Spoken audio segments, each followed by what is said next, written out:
The logical accounting. बाबू आज की class से हम अपनी क्लास 12th की एक्चुअल अकाउंटिंग शुरू करने वाले हैं, क्योंकि अगर आपको याद हो तो बिगिनिंग में अपनी फर्स्ट क्लास में हमने डिस्कस किया था कि हमें 4 चीज़ें पढ़नी है इस चैप्टर में।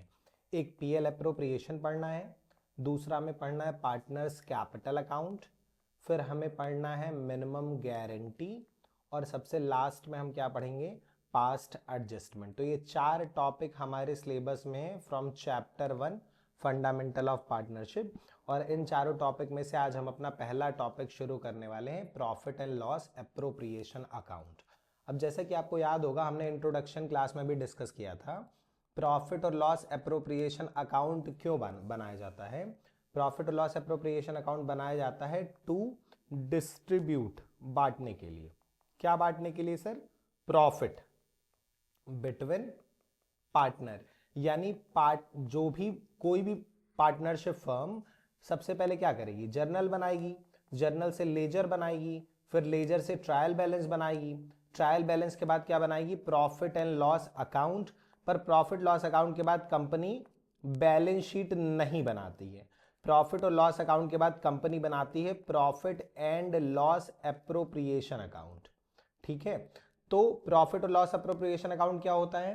प्रॉफिट और लॉस अकाउंट से जो हमारा नेट प्रॉफिट आता है, इस नेट प्रॉफिट को पार्टनर के बीच में बांटने के लिए जो अकाउंट बनता है उसका नाम है profit and loss appropriation account. Appropriation का मतलब क्या होता है? डिस्ट्रीब्यूशन।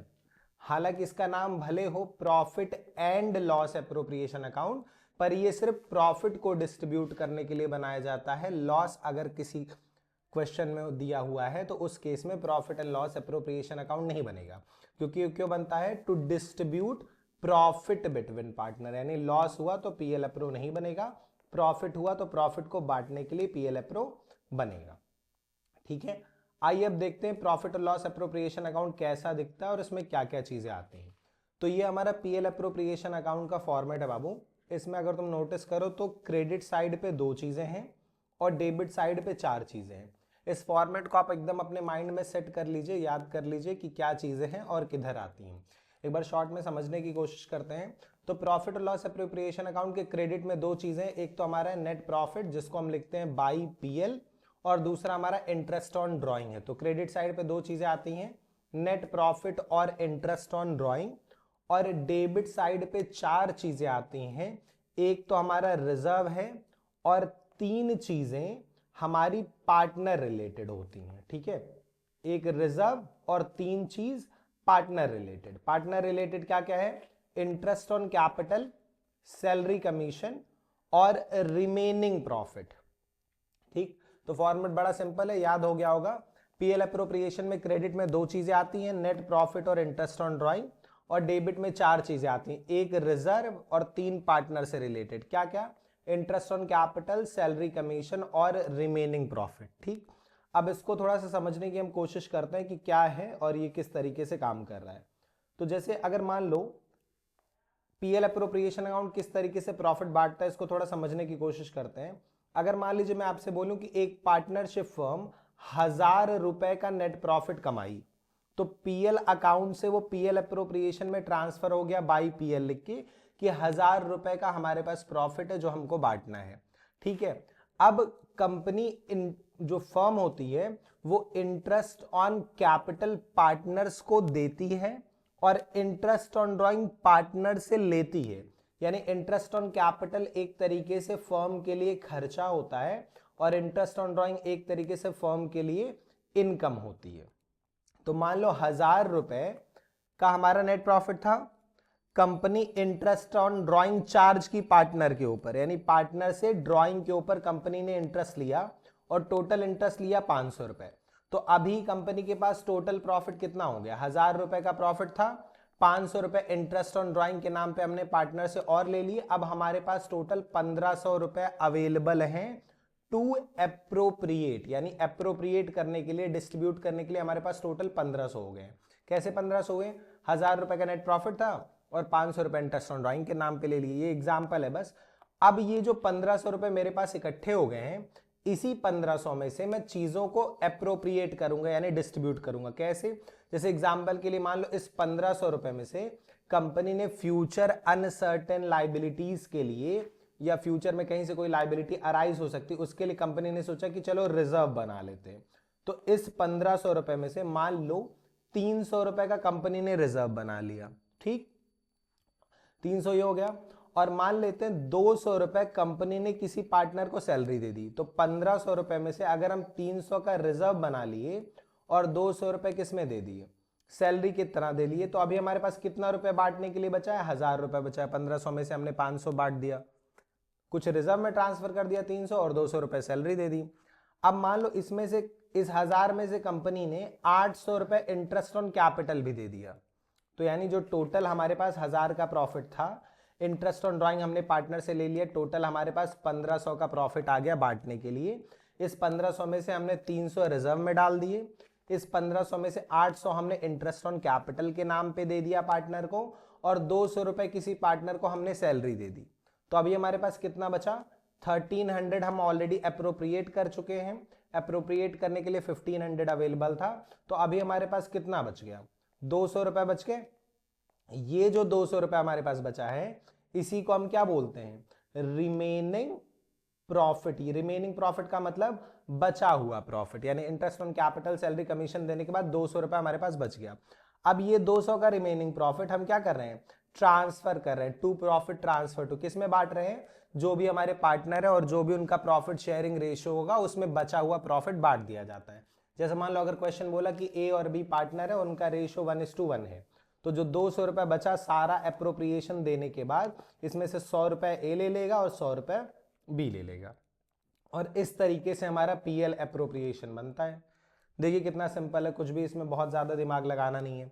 जो भी नेट प्रॉफिट आया उसको बाई पीएल लिखना है, कोई इंटरेस्ट ऑन ड्राइंग पार्टनर से अगर ले रहे हैं तो वो लिखना है। टोटल कितना प्रॉफिट हमारे पास हो गया बांटने के लिए पता चल गया।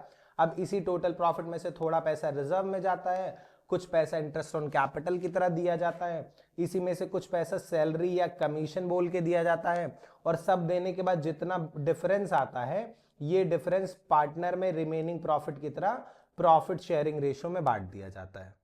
ठीक, यही चीज हमें समझनी है और किस तरीके से पीएल अप्रोप्रिएशन बनना है, यही इसी पे क्वेश्चन लगाना है। तो बस इतनी सी चीजें थी।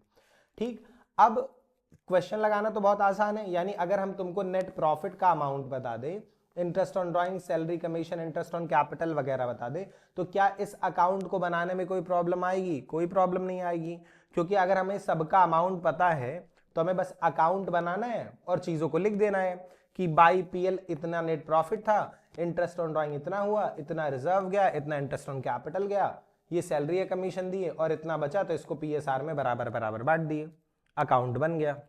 ठीक है, तो जब अमाउंट दिया रहेगा तो कोई प्रॉब्लम नहीं है, पर प्रॉब्लम यह है कि अमाउंट दिया नहीं रहता है। तो पीएल अप्रोप्रिएशन अकाउंट बनाने से पहले हमें यह सीखना पड़ेगा कि पीएल अप्रोप्रिएशन अकाउंट के अंदर जो चीजें लिखी जाती हैं, ये अंदर लिखी जाने वाली चीजें कैलकुलेट होती कैसे हैं। ठीक है, यानी जो इसमें हमने लिख के रखा है by PL, by interest on drawing, by interest on capital, salary, commission, ये अमाउंट कैलकुलेट कैसे होते हैं, ये चीज हमें क्या करनी है? सीखनी है कि किसको किस तरीके से कैलकुलेट किया जाए। ठीक है, आइए, तो कैलकुलेशन बहुत सिंपल है बाबू। देखो इसमें से कुछ चीज हम ऑलरेडी सीख चुके हैं अपनी पुरानी क्लास में। इंटरेस्ट ऑन ड्राइंग निकालना हम लोग सीख चुके हैं, इंटरेस्ट ऑन कैपिटल भी निकालना सीख चुके हैं। तो यानी अगर हम ये सीख लें कि रिजर्व कैसे निकलता है, पीएल कैसे निकलता है, सैलरी कमीशन कैसे निकलता है, तो क्या फिर हम पीएल अप्रोप्रिएशन का क्वेश्चन स्टार्ट कर सकते हैं? बिल्कुल कर सकते हैं। अच्छा, रिमेनिंग का क्या? ये भी तो हमने सिखा दिया अभी अभी कि ये रिमेनिंग प्रॉफिट कैसे निकलता है और इसको कैसे बांटा जाता है। रिमेनिंग कैसे निकलता है? इस साइड का आप टोटल करते हो क्रेडिट साइड का, इसमें से डेबिट का टोटल माइनस करते हो, तो जो बच जाता है वही क्या है? रिमेनिंग प्रॉफिट है, और उसको प्रॉफिट शेयरिंग रेशियो में बांट देना है। तो तीन चीज हमको ऑलरेडी आ रही है, इंटरेस्ट ऑन कैपिटल कैसे निकलता है, इंटरेस्ट ऑन ड्राइंग कैसे निकलता है, और रिमेनिंग प्रॉफिट कैसे निकलता है। ठीक, अब बस हमें दो तीन चीजें सीखनी है। वो क्या है कि ये बाई पीएल में कितना लिखना है, रिजर्व में कितना लिखना है, और सैलरी और कमीशन कैसे कैलकुलेट किया जाता है। तो पहले एक एक करके इन चीजों पे बात कर लेते हैं कि ये तीनों चीज कैसे कैलकुलेट होती है। एक बार हम इंटरेस्ट ऑन कैपिटल और इंटरेस्ट ऑन ड्राइंग की तरह जब इन तीनों को भी निकालना सीख जाएंगे तो फिर हम डायरेक्टली पीएल एप्रोप्रिएशन का क्वेश्चन स्टार्ट कर सकते हैं। ठीक है, आइए तो इस पे बात कर लेते हैं। यहां क्या लिखा है बाबू, बाई पीएल। बाई पीएल अभी मैंने तुमको थोड़ी देर पहले क्या बताया कि ये बाई पीएल हमारे लिए क्या है, ये हमारे बिजनेस का है नेट प्रॉफिट। नेट प्रॉफिट का मतलब कौन सा प्रॉफिट, वो प्रॉफिट जो हमारा प्रॉफिट और लॉस अकाउंट से आया है और जिस प्रॉफिट को अब हमें पार्टनर्स में बांटना है। ठीक है, तो देखिए दो तरह की चीजें होती है हमारे पास। यहां ब्रैकेट में अगर तुम देखो तो ये लिखा है आफ्टर ऑल चार्जेस, यानी सारे चार्ज को माइनस करने के बाद।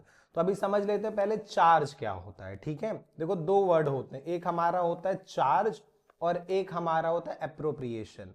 दोनों में डिफरेंस क्या है इसको थोड़ा सा समझते हैं। देखिए चार्ज क्या होता है, कोई भी अमाउंट जो हमें पे करना है आउटसाइडर्स को, यानी बाहरी लोगों को, जो भी खर्चा एक फर्म को पे करना होता है वो चार्ज कहलाता है। जैसे हमारी फर्म में एम्प्लॉय काम कर रहे हैं, उनको सैलरी देनी है तो सैलरी चार्ज है, मजदूरी देनी है मजदूरी चार्ज है, दुकान की इलेक्ट्रिसिटी बिल पे करनी है चार्ज है, क्योंकि ये सारा पैसा किसको पे कर रहे हैं, आउटसाइडर को। पर अगर कोई ऐसा अमाउंट है जो हम पार्टनर को पे करने वाले हैं तो उसको चार्ज नहीं बोला जाता, उसको क्या बोला जाता है, appropriation. Any amount payable to partner only, यानी पार्टनर को देना है तो चार्ज और बाहरी लोगों को देना है तो आउटसाइडर। जैसे इंटरेस्ट ऑन कैपिटल हम पार्टनर को देंगे तो इंटरेस्ट ऑन कैपिटल हमारे लिए क्या हो गया, एप्रोप्रिएशन। सैलरी अगर हम अपने एम्प्लॉय को दे रहे हैं तो वो चार्ज हो गया क्योंकि एम्प्लॉय मेरा आउटसाइडर है। पर वही अगर हम पार्टनर को सैलरी दे रहे हैं तो हमारा क्या होगा, एप्रोप्रिएशन, क्योंकि एप्रोप्रिएशन का मतलब ये होता है कि कोई भी चीज जो पार्टनर को देनी है। ठीक, और देखो जितनी चार्ज वाली चीजें होती हैं वो पीएल में लिखी जाती हैं खर्चे की तरह, और जितनी एप्रोप्रिएशन वाली चीजें होती है वो कहां लिखी जाती हैं, पीएल एप्रोप्रिएशन अकाउंट में। यानी चार्ज पीएल में जाता है और एप्रोप्रिएशन पीएल एप्रो में जाता है। तो ये जितनी चीजें हमने पीएल एप्रो में लिखी है, interest on capital, salary, commission, ये सारी हमारी क्या है, एप्रोप्रिएशन। ठीक, अब एक चीज देखो, यहां पे एक्सेप्शन लिखी हुई है। इतना तो हमें समझ आ गया कि अगर आउटसाइडर को देना है तो चार्ज है और पार्टनर को देना है तो क्या है, एप्रोप्रिएशन है। पर दो चीजें ऐसी होती हैं जो हम पार्टनर्स को देते हैं फिर भी उसको एप्रोप्रिएशन नहीं मानते, उसको क्या मानते हैं, चार्ज मानते हैं। इसीलिए यहां पे लिखा हुआ है appropriation means payable to partner except, कुछ अमाउंट ऐसा होता है जो पार्टनर बिजनेस को एज अ मालिक बन के नहीं देता है, एज अ ओनर नहीं देता है। एक आउटसाइडर की तरह अगर कोई ओनर बिजनेस में कुछ पैसा दे रहा है, कुछ दे रहा है, और उसके बदले अगर हम कुछ पार्टनर को पे करने वाले तो हम उसको एप्रोप्रिएशन नहीं मानते। जैसे अगर मान लो कोई पार्टनर अपनी कोई बिल्डिंग दिया हुआ है फर्म को कि भैया ये हमारी घर की बिल्डिंग थी लेकिन आज से इसमें हम लोग पार्टनरशिप का बिजनेस अपना करने वाले हैं, तुम लोग मेरी पर्सनल बिल्डिंग यूज कर सकते हो लेकिन बदले में हमें रेंट चाहिए। तो जो हम पार्टनर को रेंट पे करेंगे, ठीक है, रेंट टू पार्टनर, हम उसको एप्रोप्रिएशन नहीं मानेंगे, उसको हम क्या मानेंगे, चार्ज मानेंगे। ऐसे ही अगर मान लो कोई पार्टनर फर्म को लोन दे रखा है तो और उस लोन पे हमें कुछ इंटरेस्ट चुकाना है तो वो इंटरेस्ट ऑन लोन भी हमारा एप्रोप्रिएशन में नहीं आएगा, वो किस में आएगा, चार्ज में आएगा। तो ये चीज क्लियर हो गई कि पार्टनर को देना है तो एप्रोप्रिएशन और आउटसाइडर को देना है तो चार्ज। लेकिन दो ऐसी चीजें होती जो पार्टनर को देने के बावजूद भी चार्ज मानी जाती हैं, क्या क्या है बाबू, रेंट टू पार्टनर और interest on loan to partner. तो ये एक चीज क्लियर हो गई, ये पीएल में जाता है, ये पीएल एप्रोप्रिएशन में जाता है। चार्ज क्या है, कंपलसरी है, to be given irrespective of profit और लॉस, यानी चाहे प्रॉफिट हो या लॉस हो, अगर कोई चीज चार्ज है तो आपको देना ही देना है। जैसे अगर मान लीजिए कि आपका एम्प्लॉय है, आपके यहां काम कर रहा है, तो आप ये नहीं कह सकते कि अरे यार इस साल मेरा लॉस हो गया, एक काम करो तुम इस साल सैलरी मत लो। अगर कोई चीज चार्ज है तो आप दोगे ही दोगे, चाहे प्रॉफिट हो या लॉस हो। पर एप्रोप्रिएशन के साथ नहीं होता। एप्रोप्रिएशन का मतलब ही होता है प्रॉफिट को बांटना, तो अगर प्रॉफिट ही नहीं होगा तो बांटेंगे कहां से। यानी अगर कोई चीज एप्रोप्रिएशन है तो कब दी जाएगी, that will be given only in case of profit, मतलब चार्ज हमेशा देना होता है और एप्रोप्रिएशन तभी देना होता है जब प्रॉफिट होता है। इसीलिए अभी थोड़ी देर पहले मैंने आपको बोला कि पीएल एप्रोप्रिएशन अकाउंट तभी बनेगा जब प्रॉफिट होगा, लॉस होगा तो नहीं बनेगा, क्योंकि लॉस के केस में एप्रोप्रिएशन नहीं हो सकता। पीएल एप्रोप्रिएशन का मतलब ही है एप्रोप्रिएशन ऑफ प्रॉफिट। अब वापस से तुम आ जाओ यहां पे, यहां मैंने ब्रैकेट में लिखा पीएल एप्रोप्रिएशन में बाई पीएल, जिसका मतलब होता है नेट प्रॉफिट, लेकिन ब्रैकेट में लिखा है कि ये नेट प्रॉफिट कौन सा होना चाहिए, ये नेट प्रॉफिट वो नेट प्रॉफिट होना चाहिए जो सारे चार्जेस को माइनस करने के बाद आया है। यानी अगर कोई ऐसा अमाउंट है जो हमें देना था किसी आउटसाइडर को पर अभी वो माइनस नहीं हुआ है, तो आप एक छोटा सा वर्किंग नोट बनाओ, उस वर्किंग नोट में अपने नेट प्रॉफिट में से उस चार्ज को माइनस कर लो और उसके बाद जो प्रॉफिट आएगा वही यहां पे लिखेंगे। यानी इस नेट पीएल का मतलब है कि वो नेट प्रॉफिट जिसमें से सिर्फ और सिर्फ अब एप्रोप्रिएशन होगी, कुछ भी चार्ज नहीं दिया जाएगा, यानी सारे चार्जेस को माइनस करने के बाद जो नेट प्रॉफिट आया वो। अब किसी क्वेश्चन में तुमको 3 तरह का चार्ज मैक्सिमम दिख सकता है, तो अगर वो 3 दिखेगा तो पहले अपने नेट प्रॉफिट में से उन तीनों को माइनस करना और उसके बाद जो अमाउंट आएगा वो यहां पे लिखना। वो 3 चीजें क्या है यहां देख लेते हैं। देखो जो भी नेट प्रॉफिट हमें गिवन है इसमें से क्या 3 चीज हमें माइनस करनी पड़ सकती है। अगर किसी क्वेश्चन में रेंट टू पार्टनर दिया हुआ है तो पहले आप रेंट टू पार्टनर को नेट प्रॉफिट से माइनस करेंगे। अगर कोई लोन पार्टनर दिया था उस पर हमें इंटरेस्ट चुकाना है तो उस इंटरेस्ट ऑन लोन को भी हम माइनस करेंगे। और एक और चार्ज तुमको दिख सकता है, फर्म का अगर कोई मैनेजर है जो कि आउटसाइडर है उसको हमें कुछ कमीशन पे करना है, तो मैनेजर भी आउटसाइडर हुआ और मैनेजर को जो पे करते वो भी चार्ज होता है, तो वो भी माइनस करना है। यानी अगर क्वेश्चन में रेंट दिया हो, इंटरेस्ट ऑन लोन दिया हो, मैनेजर कमीशन दिया हो, तो सबसे पहले आप एक छोटा सा वर्किंग नोट बनाएंगे और इस वर्किंग नोट में अपने नेट प्रॉफिट में से इन तीनों चीजों को माइनस करेंगे और माइनस करने के बाद जो प्रॉफिट आएगा इस प्रॉफिट को आप यहां पे लिखते हैं as by PL. I hope ये चीज आपको समझ में आ रही होगी कि आफ्टर ऑल चार्जेस का मतलब क्या है। इसका छोटा सा मतलब है कि जो भी नेट प्रॉफिट दिया है अगर उसमें से कोई चार्ज क्वेश्चन में दिया है जो अभी माइनस नहीं हो पाया तो सबसे पहले आप उसको माइनस करिए और माइनस करने के बाद जो प्रॉफिट आएगा उसको यहां लिखिए, क्योंकि इस प्रॉफिट का मतलब है वो प्रॉफिट जो अब सिर्फ और सिर्फ पार्टनर्स को बांटा जाएगा एज अ एप्रोप्रिएशन। तो यहां लिखने से पहले अगर कुछ चार्ज है तो उसको दे लो पहले और उसके बाद जो सिर्फ पार्टनर्स का प्रॉफिट बचेगा वो यहां पे लिखना। इसलिए शॉर्ट में हमने यहां पे लिख दिया आफ्टर ऑल चार्जेस।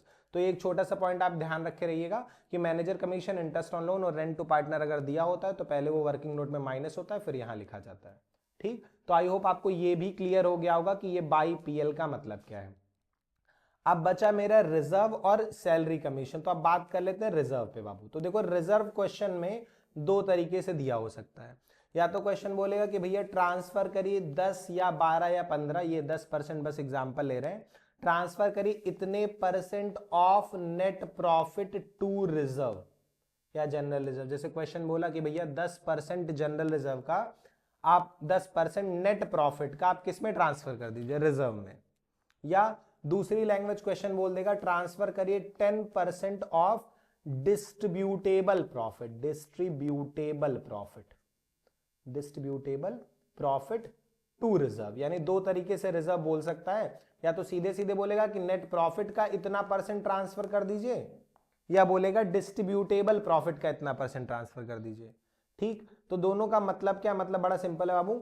जब क्वेश्चन बोला नेट प्रॉफिट का 10% ट्रांसफर कर दीजिए, यानी क्वेश्चन इसकी बात कर रहा है कि जो अमाउंट आप यहां लिखे रहोगे इसका 10% निकालो और वो अमाउंट यहां रिजर्व में लिख दो। ठीक, डिस्ट्रीब्यूटेबल प्रॉफिट जब बोलेगा तब क्या करना है, तब आप बस रिजर्व लिख के यहां अमाउंट मत लिखना, आप सारा अमाउंट कैलकुलेट कर लेना जितना कैलकुलेट हो सकता है। मतलब बाई पीएल लिख लो, इंटरेस्ट ऑन ड्राइंग लिख लो, इंटरेस्ट ऑन कैपिटल लिख लो, सैलरी कमीशन लिख लो, और सब करने के बाद जो रिमेनिंग प्रॉफिट आता है इसी को बोला जाता है बाबू डिस्ट्रीब्यूटेबल प्रॉफिट। वो प्रॉफिट जो अब बांटना है डायरेक्ट, अब उसमें से कुछ देना वेना नहीं है। तो इस प्रॉफिट को बोलते हैं डिस्ट्रीब्यूटेबल। तो अगर कभी क्वेश्चन में बोले कि डिस्ट्रीब्यूटेबल प्रॉफिट का 10% ट्रांसफर करना है, तो सब आप करो, सब करने के बाद जो रिमेनिंग आएगा इसको लिखना नहीं है, इसका 10% कैलकुलेट करके रिजर्व में लिखना है और फिर दोबारा से रिमेनिंग कैलकुलेट करके बांट देना है। तो आई होप रिजर्व भी आपको समझ में आया होगा। रिजर्व दो तरीके से क्वेश्चन में दे सकता है, या तो सीधे सीधे बोलेगा कि नेट प्रॉफिट का 10% ट्रांसफर करो, या तो बोल देगा डिस्ट्रीब्यूटेबल प्रॉफिट का ट्रांसफर करो। तो कोई प्रॉब्लम नहीं होगी, नेट बोलेगा तो सीधे सीधे निकाल देंगे और डिस्ट्रीब्यूटेबल का परसेंटेज बोलेगा तो सब करने के बाद जो रिमेनिंग आएगा उसका परसेंटेज निकाल देंगे। ठीक, अब बस एक चीज सीखने को बची हमारे पास, वो है सैलरी और कमीशन। तो सैलरी देखो अब बहुत सिंपल है, सैलरी में ज्यादा दिमाग लगाना नहीं है। सैलरी क्वेश्चन में दो चार तरीके से दे सकता है। जैसे क्वेश्चन बोल देगा कि सैलरी हम कितनी देंगे, सैलरी देंगे 5000 पर मंथ, तो 5000 पर मंथ बोला तो कुछ करना थोड़ी है, 5000 इंटू 12 कर दोगे, अमाउंट पता चल जाएगा। या क्वेश्चन बोला कि भैया सैलरी देते हैं 50,000 पर एनम, मतलब एक साल का 50,000, तो सीधे 50,000 यहां लिख दो, तब तो सोचना ही नहीं। या क्वेश्चन बोल दिया सैलरी पे करेंगे 4000 पर क्वार्टर, तो एक साल में 4 क्वार्टर होते हैं, तो 4000 इंटू 4 करके 16,000 की सैलरी लिख देंगे। यानी सैलरी सीधे ही देगा, या तो पर मंथ बोल देगा, पर क्वार्टर बोल देगा, पर एनम बोल देगा, जो भी बोलेगा उससे मल्टीप्लाई करके यहां पे लिख देना। सैलरी समझ आ गई, सैलरी में कोई दिमाग नहीं लगाना है। अब आ जाओ कमीशन पे। कमीशन में क्या करना होता है, कमीशन में बाबू ये लास्ट चीज है जो हमको समझनी है, कमीशन भी परसेंटेज की तरह देता है। जैसे क्वेश्चन बोल दिया कि A will get a commission, ए हमारा पार्टनर है, उसको कमीशन देना है, A will get a commission, और कितना कमीशन देना, मान लो क्वेश्चन बोला कि 10% कमीशन देना है। ठीक, अब 10% किसका देना है वो चीज क्वेश्चन में डायरेक्टली या इनडायरेक्टली बताएगी, जिसका भी बोलेगा उसका कैलकुलेट करके यहां लिख देना। जैसे क्वेश्चन बोला कि A will get a commission of 10% of net profit, तो जो नेट प्रॉफिट यहां रहेगा उसका 10% कैलकुलेट करके यहां लिख देना। या क्वेश्चन बोला A will get 10% commission of turnover, turnover का मतलब क्या होता है, पूरे साल की सेल।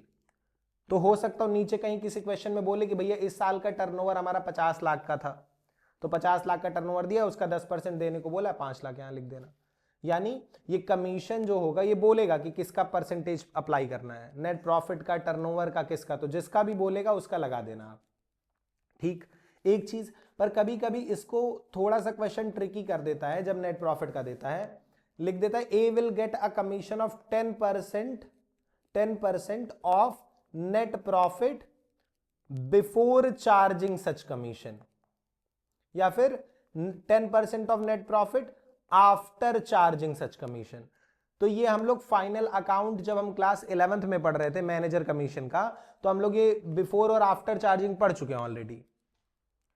क्या पढ़े थे हम लोग, अगर तुमको याद हो, अगर क्वेश्चन में बोल रहा है कि manager will get a commission 10%, और 10% किसका, नेट प्रॉफिट का, और कौन से नेट प्रॉफिट का, बिफोर चार्जिंग सच कमीशन, मतलब उस चार्जिंग का मतलब क्या होता है, माइनस करना, तो बिफोर डिडक्टिंग सच कमीशन, और एक बोल दिया आफ्टर चार्जिंग सच कमीशन।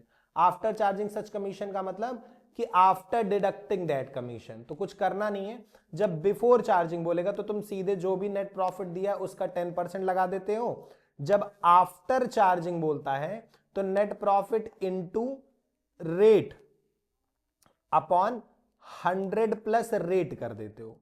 यानी अगर 10% मैनेजर कमीशन था तो इस केस में हम करेंगे नेट प्रॉफिट इनटू रेट 10 है डिवाइडेड बाई 100 प्लस रेट यानी 110। यानी आफ्टर चार्जिंग में नीचे 100 प्लस रेट करना है और बिफोर चार्जिंग में सीधे कर देना है 10/100। ठीक है, चलो ये चीज समझ गई। ठीक, तो चार्जिंग का सिंपल सा मतलब होता है माइनस करने के बाद, डिडक्ट करने के बाद। तो सीधी सी बात है, अगर माइनस करने के बाद बोला है तो माइनस करो, पर कमीशन पता नहीं है तो माइनस हो नहीं सकता, इसीलिए नीचे 100 प्लस रेट कर देते हैं। ठीक, चलो इसमें बहुत डीप में नहीं जाएंगे कि इसके पीछे लॉजिक क्या है, ठीक, क्योंकि ऑलरेडी कॉन्सेप्ट बहुत ज्यादा खींच रहा है। तो आई होप आपको समझ में आ गया होगा कि बिफोर चार्जिंग का मतलब कि सीधे सीधे निकाल देना है, और आफ्टर चार्जिंग का मतलब नीचे 100 प्लस रेट कर देना है। ठीक, गुड। तो आई गेस अब आपको एकदम अच्छे से क्लियर हो गया कि पीएल अप्रोप्रिएशन कैसे बनता है। कुछ नहीं करना होता, यहां नेट प्रॉफिट लिखना है। कौन सा नेट प्रॉफिट बेटा?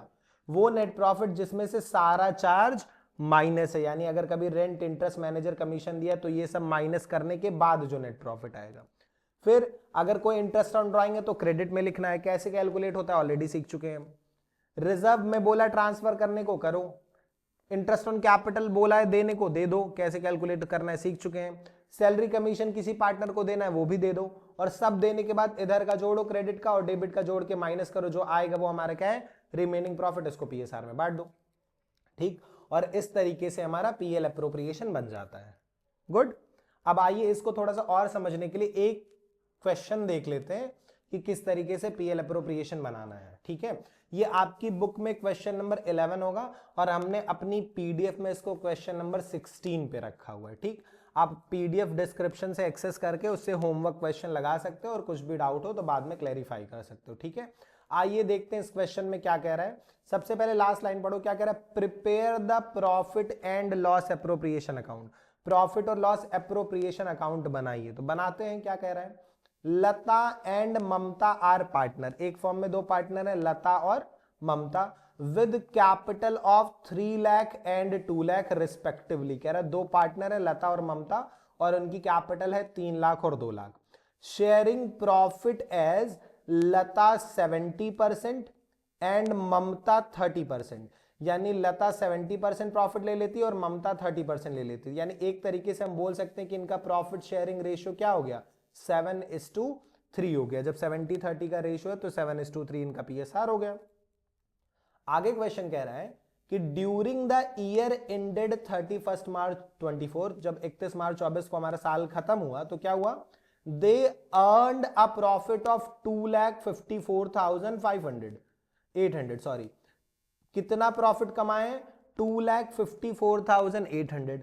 पर ये प्रॉफिट कौन सा प्रॉफिट है? Before allowing interest on partner loan, partner का लोन पे ब्याज देने से पहले 2,54,800 का प्रॉफिट हुआ है। ठीक है, चलिए, मतलब अभी इस प्रॉफिट में से इंटरेस्ट ऑन लोन नहीं दिया गया। इंटरेस्ट ऑन लोन अभी थोड़ी देर पहले हम लोगों ने समझा है क्या होता है? चार्ज होता है। तो क्या इस क्वेश्चन में हम 254,800 यहां लिख सकते हैं? नहीं लिख सकते। क्यों नहीं लिख सकते?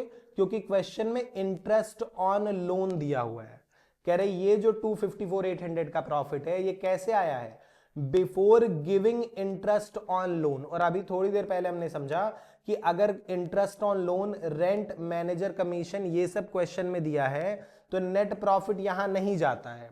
पहले उस नेट प्रॉफिट में से ये चीजें माइनस की जाती हैं और फिर जो अमाउंट आता है वो यहां पे जाता है। यानी इस क्वेश्चन में हमें एक छोटा सा वर्किंग नोट बनाना पड़ेगा। उस वर्किंग नोट का हम नाम क्या रख सकते हैं? Calculation of profit transfer to PL appropriation account. मतलब वो प्रॉफिट कैलकुलेट करना जो पीएल एप्रोप्रिएशन में क्या होगा? ट्रांसफर होगा। अभी कैसे निकलेगा? नेट प्रॉफिट कितना दिया हुआ है हमको पहले वो लिख लेते हैं। तो नेट प्रॉफिट हमें दिया है 2,54,800। इसमें से क्या माइनस करना पड़ेगा बाबू?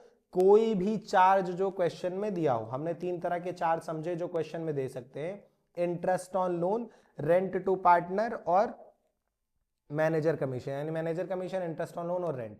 चलिए एक एक करके देखते हैं और क्या क्या दिया। अभी कितना लिखना है इंटरेस्ट ऑन लोन वो तो डिपेंड करेगा लोन पे। हो सकता हो आगे क्वेश्चन पढ़ने पे पता चले कि कितने का लोन है। तो क्वेश्चन आगे देखते हैं। आगे क्वेश्चन कह रहा है कि the term of partnership are as follows. ये उनके बीच का एग्रीमेंट है। क्या एग्रीमेंट है? इंटरेस्ट ऑन कैपिटल कितना देना है? 7% देना है। Interest on capital 7%। Lata to get a salary 2,500 per month. लता को सैलरी देनी है, दे देंगे। इंटरेस्ट ऑन कैपिटल मिला, सैलरी मिला।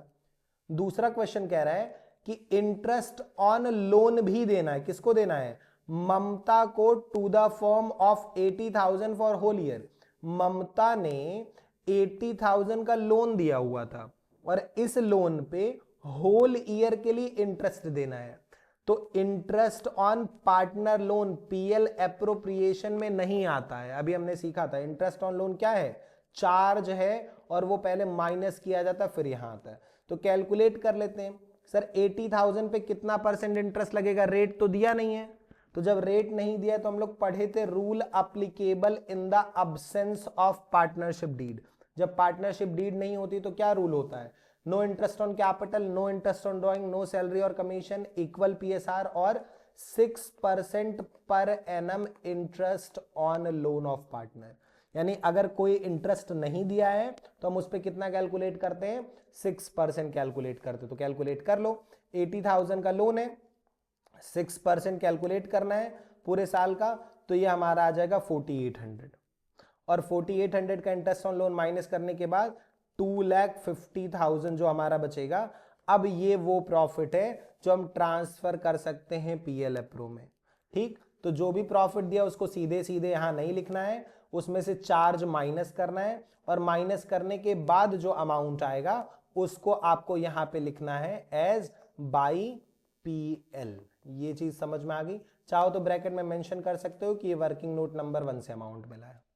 ठीक, तो अच्छा, अगर यही क्वेश्चन में इंटरेस्ट ऑन लोन नहीं दिया होता तो हम सीधे 254,800 यहां लिख देते। ये लिख चुके। और क्वेश्चन में क्या क्या दिए, चलो आगे देखते हैं। आगे क्वेश्चन में कह रहा है कि सर इंटरेस्ट ऑन ड्राइंग भी हम देते हैं 8% पर एनम के हिसाब से, और लता ने की है 50,000 की ड्राइंग। लता की ड्राइंग कितनी है? 50,000 रुपीज, और ममता की ड्राइंग है 75,000 रुपीज। ठीक है, फिर आगे कह रहा है 1/10 of net profit should be transfer to general reserve. तो कोई दिक्कत नहीं, कर देंगे। यानी क्या क्या करना है? Interest on capital, salary, interest on drawing और जनरल रिजर्व। और ये सारी चीजें हम ऑलरेडी अभी पढ़ के आए, कहां पे आती हैं? Interest on capital, interest on drawing, salary, general reserve, ये सारी चीजें हम सीखें। सीधा सा फॉर्मेट है। क्रेडिट में 2 चीजें आती हैं, नेट प्रॉफिट और इंटरेस्ट ऑन ड्राइंग। डेबिट में 4 चीजें आती हैं, 1 रिजर्व और 3 पार्टनर से रिलेटेड। पार्टनर से रिलेटेड क्या? Interest on capital, salary, commission और रिमेनिंग प्रॉफिट। तो एक एक करके चीजों को लिखते हैं जो जो दी हैं। चलो सबसे पहले क्या लिख लेते हैं? चलो इंटरेस्ट ऑन कैपिटल ही लिख लेते हैं। To interest on capital, 2 partner है लता और ममता। कितना इंटरेस्ट ऑन कैपिटल बोला है? 7% पर एनम। तो कैलकुलेट कर लो, 3 लाख इसकी कैपिटल है, 2 लाख इसकी कैपिटल है, तो ये हो जाएगा 3 लाख का 7% 21,000, और ये 2 लाख का 7% 14,000। तो टोटल इंटरेस्ट ऑन कैपिटल हमें देना है 35,000 रुपीज। ठीक, इंटरेस्ट ऑन कैपिटल डन। दूसरा है Lata to get a salary of 2,500 per month. Salary कहां लिखी जाती है? यहीं डेबिट में लिखी जाती है। तो क्या लिखेंगे? टू एल्स सैलरी, टू लता सैलरी। कितना देना है बाबू? 2,500 पर मंथ। तो 2,500 पर मंथ है तो 12 महीने से मल्टीप्लाई करके 30,000 की सैलरी आ गई। चलो ये भी हो गया डन। तीसरा इंटरेस्ट ऑन लोन चार्ज था, तो ऑलरेडी हम यहां पे लिख के बैठे हुए हैं। फिर बोल रहा है कि इंटरेस्ट ऑन ड्राइंग भी देना है, और कितना देना है? 8% पर एनम। लता की ड्राइंग 50 है, ममता की 75। तो कैलकुलेट कर लेते हैं हम लोग इंटरेस्ट ऑन ड्राइंग। ठीक है, वर्किंग नोट नंबर 2 बना के इंटरेस्ट ऑन ड्राइंग कैलकुलेट कर लेते हैं। 2 पार्टनर है लता और ममता, तो दोनों का कैलकुलेट करें। अच्छा, फॉर्मूला हम लोग ऑलरेडी डिस्कस किए हैं, अगर तुमको याद हो इंटरेस्ट ऑन ड्राइंग वाले चैप्टर में। इंटरेस्ट ऑन ड्राइंग कैसे निकलता है? Total drawing into rate upon 100 into average due date या टाइम लेफ्ट या फिर 6 divided by 12। Average due date कब यूज होता है बाबू? जब इक्वल अमाउंट होता है और इक्वल टाइम गैप पे पैसा निकाला जाता है। जैसे हर महीने की पहली तारीख को, हर क्वार्टर के एंड में, हर मंथ के मिडिल में, तब एवरेज ड्यू डेट होता है। टाइम लेफ्ट कब होता है? जब अनइक्वल वाला केस हो, यानी अलग अलग अमाउंट अलग अलग तारीख पे निकाला जाए। और 6 कब यूज होता है? जब ड्राइंग की डेट ही ना दी हो क्वेश्चन में। ये इन तीनों में से किस केस में आ रहा है? ड्राइंग बीइंग लता 50 एंड ममता 75। बस इतना बता दिया कि लता 50,000 निकाल ली, ममता 75,000 निकाल ली, पर कब निकाले हैं पैसा ये पूरे क्वेश्चन में कहीं दिया है? नहीं दिया है। यानी ये हमारा आ रहा है केस नंबर 3 में आ रहा है, क्योंकि डेट ऑफ ड्राइंग नहीं दी है। तो 6 यूज होगा फॉर्मूले में। चलिए, ड्राइंग इनटू रेट हमारा इंटरेस्ट ऑन ड्राइंग का दिया 8% पर एनम, तो इनटू 8/100 कर देंगे। और टाइम लेफ्ट तो यूज होगा नहीं, एवरेज ड्यू डेट भी नहीं यूज होगा, चूंकि डेट नहीं दी है तो 6/12 हम यूज करेंगे। तो इसको निकाल लेते हैं, तो ये हमारा हो जाएगा 2,000 रुपीज, और इसको देख लेते हैं 75,000 का 8% डिवाइडेड बाई 2, तो ये हमारा आ गया 3,000 रुपीज। ठीक है, चलिए तो इंटरेस्ट ऑन ड्राइंग पता चल गया 2,000 और 3,000, तो यहां पे लिख देते हैं by interest on drawing Lata and Mamta, 2,000 रुपए और 3,000 रुपए, टोटल हो गया 5,000।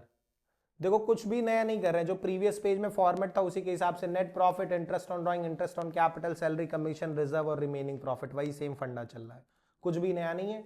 कैलकुलेट कैसे होता है, कुछ चीजें हम पहले की क्लासेस में सीखे, कुछ चीजें आज की क्लास में सीखे, वही सेम चीज फॉलो हो रही, कुछ भी नया नहीं। चलो अब एक लास्ट चीज हमारी बच जा रही, क्या, 1/10 ऑफ नेट प्रॉफिट किसमें ट्रांसफर होगा, जनरल रिजर्व में। तो जनरल रिजर्व में नेट प्रॉफिट का 10% बोला है, नेट प्रॉफिट 250 है, इस 250 का इंटू 1/10 करोगे तो 25,000 क्या हमको लिखना है, टू जनरल रिजर्व। ठीक, ये ऑर्डर इंपॉर्टेंट नहीं है कि आप इसी ऑर्डर में लिखो कि रिजर्व ऊपर सर बताएं तो ऊपर ही लिखना, ये किसी भी ऑर्डर में हो सकता है, बस रिमेनिंग सबसे लास्ट में होता है। ठीक, और रिजर्व हम तुमको बताए थे दो तरीके से देगा, या तो नेट प्रॉफिट का बोलेगा या डिस्ट्रीब्यूटेबल का बोलेगा। यहां क्वेश्चन किसका बोला है, नेट प्रॉफिट का बोला है, तो नेट प्रॉफिट का बोला है तो कोई दिक्कत नहीं है, हमने नेट प्रॉफिट का 1/10 निकालने को बोला था, इस नेट प्रॉफिट का 1/10 आपने निकाला, 25,000 आ गया। अब देखो जितनी चीजें क्वेश्चन में दी थी सब कुछ हम लिख चुके हैं और कुछ बचा नहीं है, तो अब सबसे लास्ट में क्या होता है, कैलकुलेट होता है रिमेनिंग प्रॉफिट, यानी बचा हुआ प्रॉफिट, और उस बचे हुए प्रॉफिट को हम क्या करते हैं, पार्टनर में बांट देते हैं, जिसके लिए वर्ड यूज होता है to profit transfer to Lata and Mamta, यानी जो बचा हुआ प्रॉफिट है वो लता और ममता में बढ़ जाएगा। तो पहले बचा प्रॉफिट कैलकुलेट कैसे होता है, आप क्रेडिट का टोटल करो और इसमें डेबिट का टोटल माइनस कर लो। तो टोटल करने के लिए अमाउंट क्या है, 2,50,000, 5,000, तो इधर का टोटल हमारा हो गया 2,55,000। तो इस साइड भी टोटल कितना आना चाहिए, 255 ही आना चाहिए, पर इधर अमाउंट कितना है बाबू, 35, 30 और 25, तो ये हमारा हो जाएगा 35, 5, 40, 20, 60, 3, 90, तो ये हमारा हो गया 90,000। तो 2,55,000 में से अगर हम ये 90,000 माइनस कर दें जो कि हमारा आ रहा है, तो हमारा अमाउंट कितना हो जाएगा, कुछ मिस्टेक हो रही क्या, नहीं ठीक है, तो 165, 255 में से अगर हमने इसको माइनस किया बाबू तो हमारा कितना आ गया, 1,65,000 का रिमेनिंग प्रॉफिट।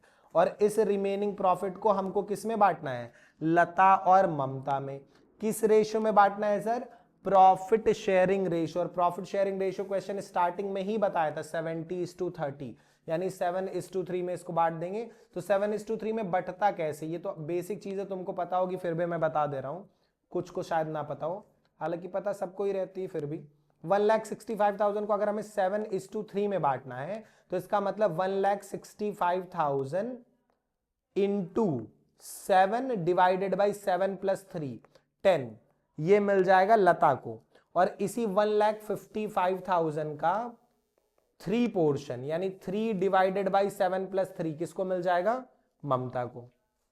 तो पहले आप 1,65,000 को 10 से डिवाइड कर लो, 16,500 आ गया। अब इसको आप 7 से मल्टीप्लाई कर लोगे तो आ जाएगा आपका लता का 11,11,55,00, और इसी को अगर आप मल्टीप्लाई कर लो 3 से तो 49,500 आ गया ममता का। ठीक, और इस तरीके से हमारा पीएल अप्रोप्रिएशन हो गया कंप्लीट। आई होप आपको पीएल अप्रोप्रिएशन एकदम अच्छे से समझ में आ गया था।